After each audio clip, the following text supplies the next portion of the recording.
What's up guys, Shane here from Fugatech 3D Printing, and today we're going to be working on my Geeetech Prusa i3 aluminum.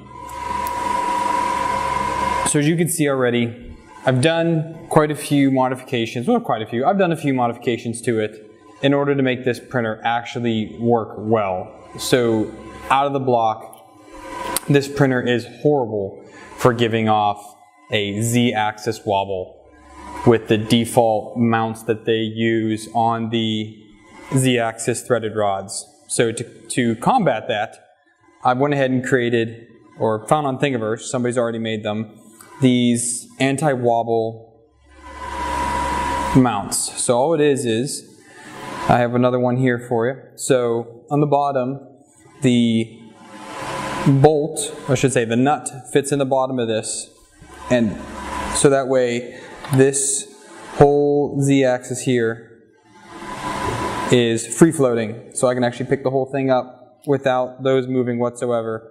On the other ones, they're actually bolted to these carriages, and it's just really, really bad in this machine. So if you don't do this, if you don't put these on there, you are never ever going to have a decent print come out of this machine. So that's kind of the first thing I've done. Second thing I've done is, you'll notice this is my fan shroud here. So this fan shroud is the, circular, all-encompassing. It goes all the way around the print head, pushing air from all directions. This is crucial because a lot of the fan shrouds out there only pushing from one side will cool half the filament. Sorry about that. Will cool part of the filament and not the rest. So, or one side of it and not the other side of it. This way, it's equal cooling around the entire piece.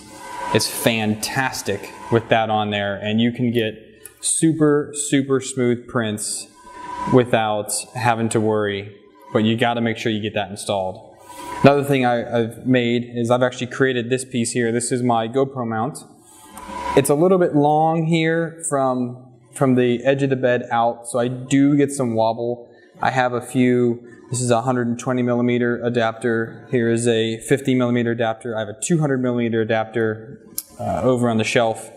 So these are great because I can go ahead, attach this in here with a bolt, grab my GoPro, attach my GoPro on top, and I can get some, decent time lapse. I'm still learning how to do that, but it's working out quite well so far.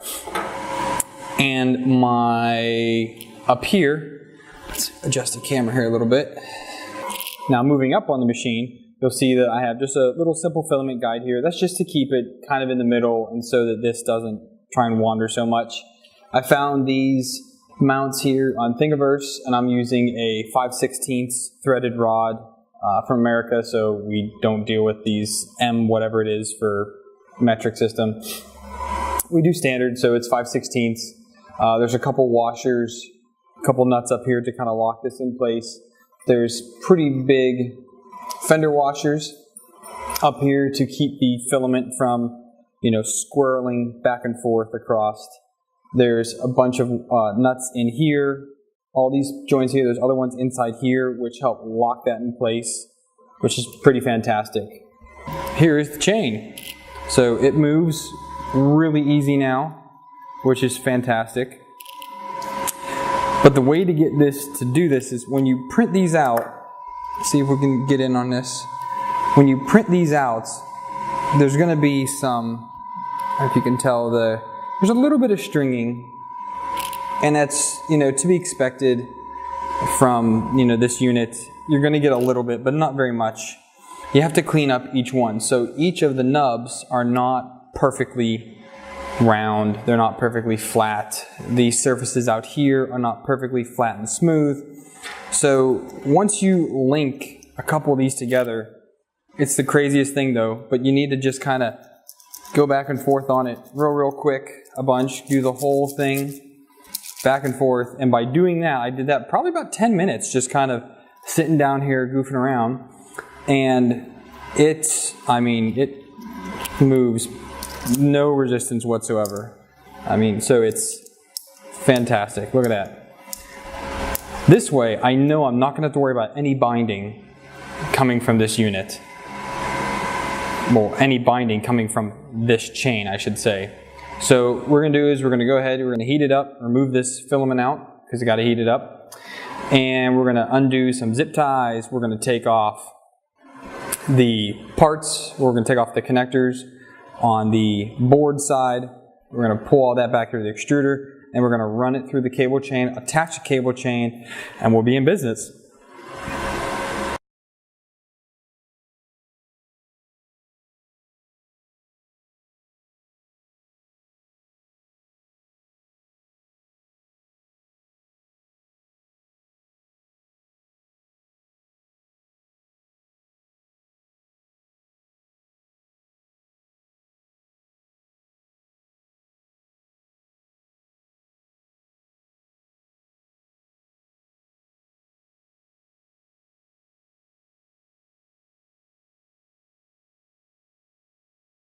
Heater from the extruder nozzle, from the heater block. So we're going to go ahead and take that out, take that out. These are not positive and negative, these are just, so you don't have to worry about switching them up or anything. They just need to have power. That's where they get it from. So our another cable in here, it's going to be our motor, which you can't really see, but on the right side where all the motors go. So we'll unplug the motor. And that leaves us with not many more cables. So we just kind of got to pull these all out here. There's that, here's the motor cable. We've got 4 wires left. So 2 of them are going to be for the other fan. And these 2 right here, again, you can't see, my bad. It's kind of hard to get in there. These are for the thermistor. So there's the thermistor. And I have this bunched up to try and make life a little easier down there. And these are my fan. So there we go. There's everything disconnected in that craziness. So threading this through is going to be super fun. So I think I'm going to get rid of this black tubing that came with it. I mean, it's great and all, but I feel like if I need to pull a cable out in the future, it's just going to be super hard to do that with this on there. So we're going to go ahead and just zip this off real quick.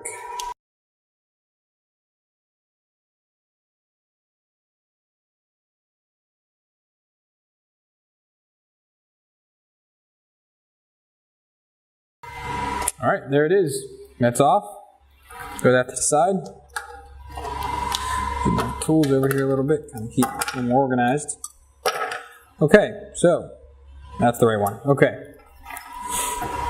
So now, threading these through, it's going to be a little bit of a challenge to get them all through and to make sure this goes on the correct way. Now, since we're doing it backwards, we really need to be careful. So, this end right here with the ears, we'll call it, or we'll call it the male side and the female side. The male side goes on top and is going near the motors. So the extruder will go back and forth like so. Just like that. And that hooks up to, nope, I have that wrong. Whoop. It goes like this. I got that mixed up. So here's the extruder mount, which goes on the bottom here. How's this go? Goes on the bottom, that connects in, and that's going to go like that. So this is going to go like this then, just like that. So that means, got to put the cables in this way. So this needs to be the furthest point. This needs to be the first point. Man, this is confusing. So anyways, let's see if we can get this done, all right? Click this off.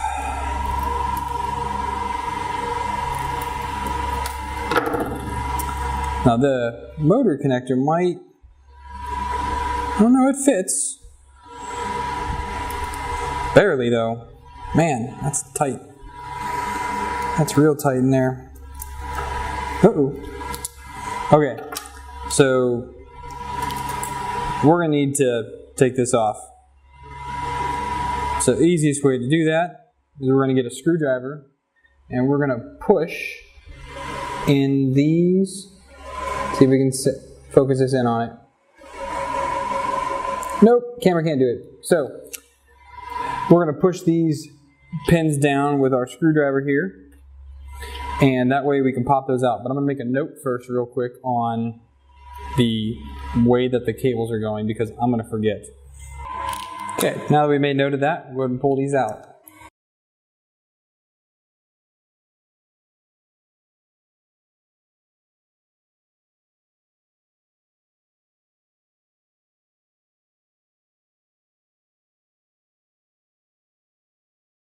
And there's 4. So we're going to set that down just like that. So we know which way it goes. Alright, so now that we have that done, all these wires are like 12 different lengths, which is, you know, fantastic trying to get this in there. So I do have some tape here that we'll grab, and we're going to tape these together.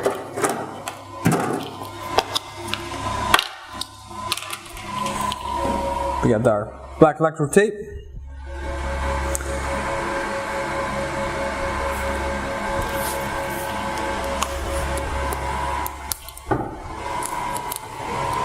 So we're going to try and keep it nice and straight.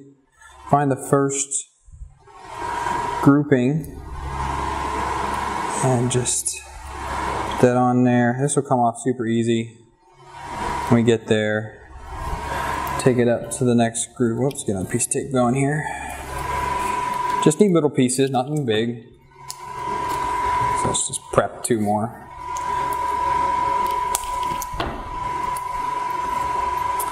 So pull this up to our next part here.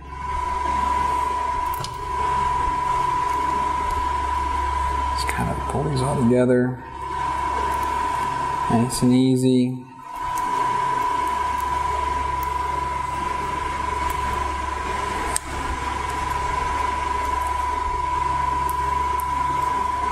So we got this little bit here, we need to tack that down as well. Just doing this early kind of just eliminates the fight later on, which it definitely will be. Alright, so now we know that this end is what goes there. Up and down doesn't really matter right now because I can always spin it. So let's feed this down in.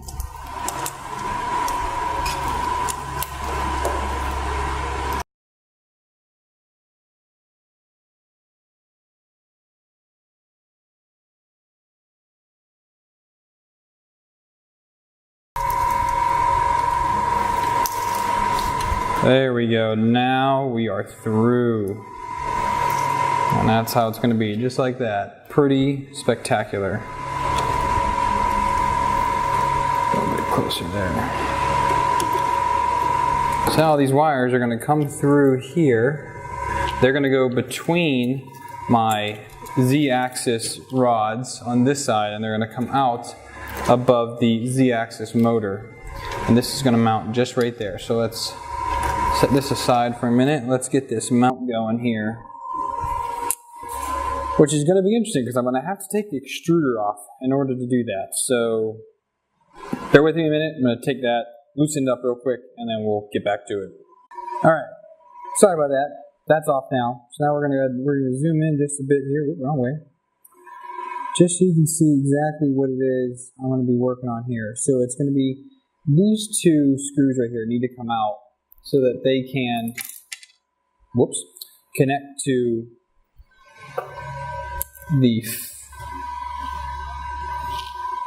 this right here. Bam. So let's go ahead and get the proper bit in here.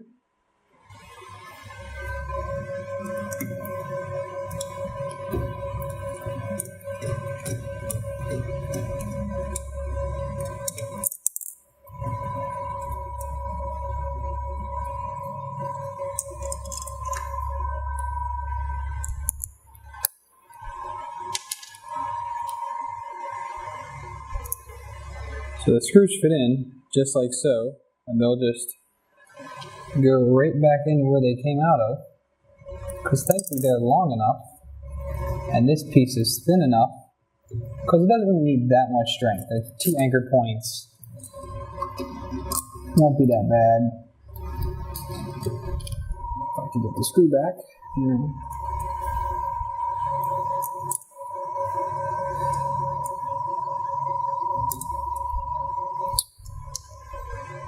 Come on.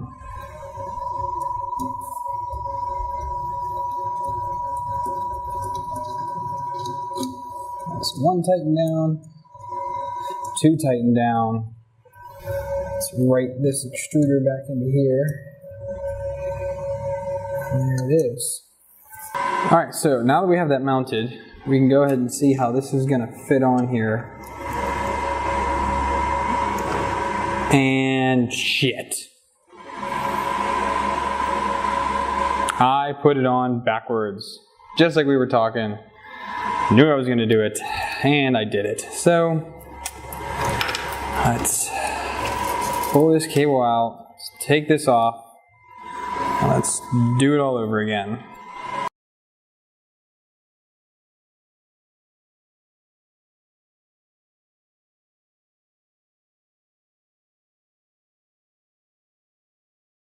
So let's flip this around, and let's do it all over again.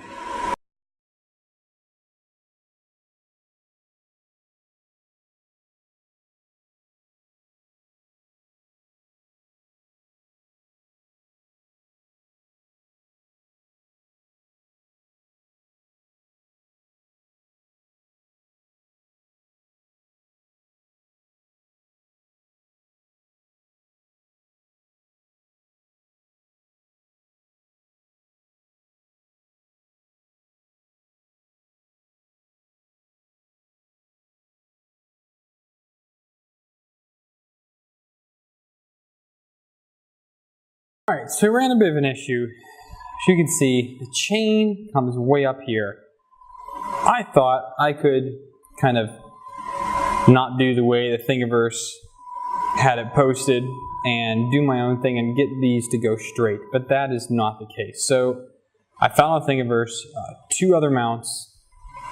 One, this chain still connects here, but it goes all the way down around and it connects on the back end of the, it connects to this open part of the Z-axis motor, which is fine. And the other one, it rotates this 90 degrees down so the chain goes around the front.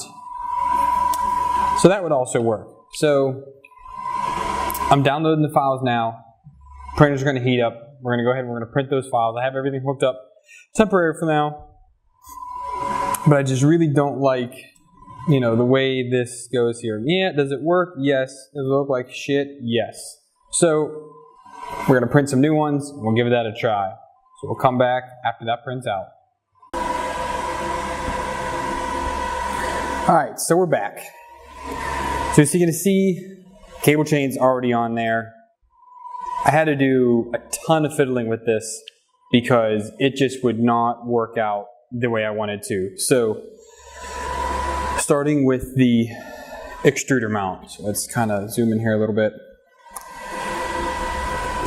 So what happened with this is originally the part faced the correct direction, which was this way, and that made it so that when this would fall down, it would kind of stop. But right now you'll see I'm actually hitting my x-axis smooth rods.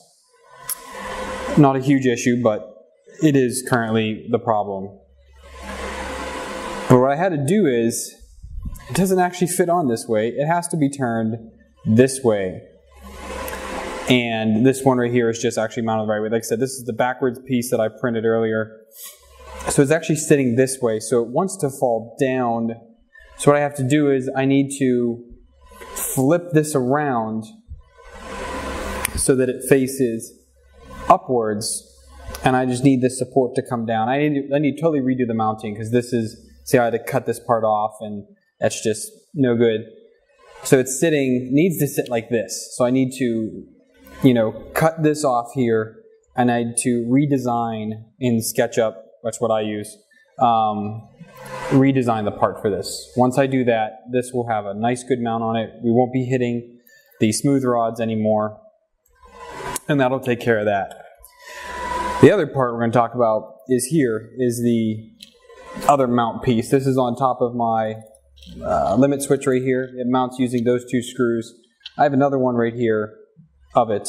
Let's see if we can zoom on this one better. There we go. Okay, so here's the other piece.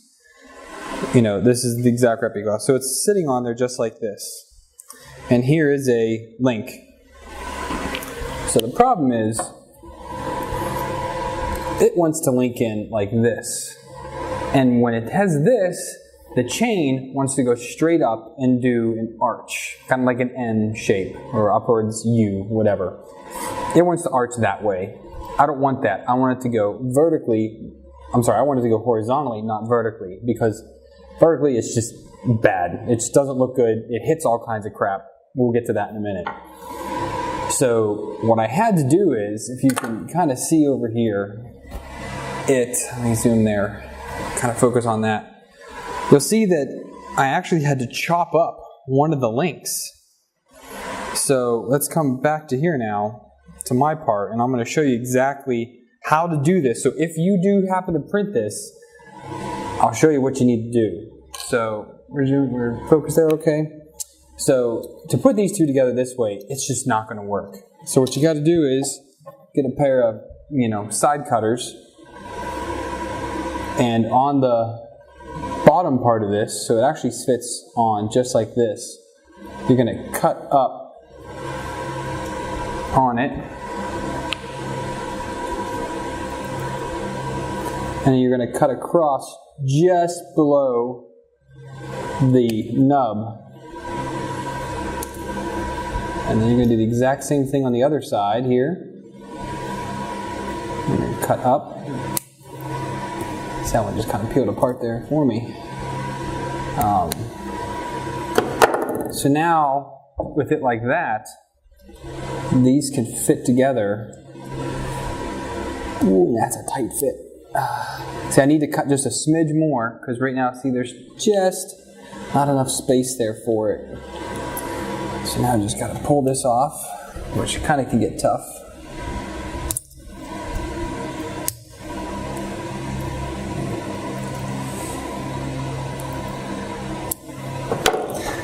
These get on there really tight. There's 0 wiggle room in these. So I need to cut this back a bit more here. And a wee bit more here. Just a bit more. So what I also did is I also took I'm doing this as a real rough cut here, just so you guys get the idea. You can do it yourselves, but I took a file then to these and made them real nice and smooth before I actually put it back on.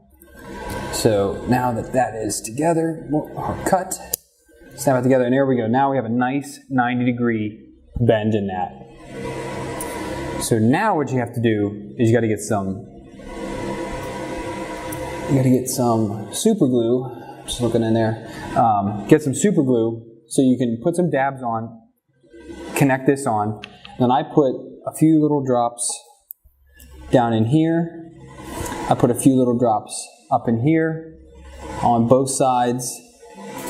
And that just kind of ensured that we're going to have a nice tight, because right now this could twist. And we don't really want that. We don't want it to move at all. We want it to stay just like this. So I'm working on trying to redesign this.